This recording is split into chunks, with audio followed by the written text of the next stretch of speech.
ধৃতা, তুমি কোথায়? ঘড়ির দিকে তাকাও। আমাদের ফ্লাইট মিস হয়ে যাবে। আমি এয়ারপোর্ট লাউঞ্জে তোমার জন্য অপেক্ষা করছি। প্লিজ তাড়াতাড়ি এসো। জানি বিজন, কিন্তু রাস্তা জ্যামে ভর্তি, আমি কিছুই বুঝতে পারছি না। ধৃতা, চেষ্টা করো তাড়াতাড়ি আসতে, প্লিজ। হ্যাঁ,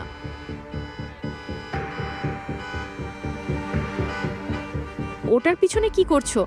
ডান দিক থেকে নাও।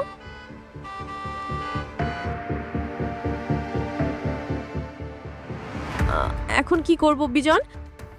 কত কষ্ট করে এই অ্যাপয়েন্টমেন্ট পেয়েছিলাম মন্ত্রীর সঙ্গে। মনে হচ্ছে আমাদের শেষ সুযোগটাও চলে গেল কোম্পানিকে ডুবে যাওয়ার থেকে বাঁচানোর। এখন কি করব আমরা? কোনো বিকল্প প্ল্যান আছে? ধৃতা, আমি তো আগেই বলেছিলাম, এখন আর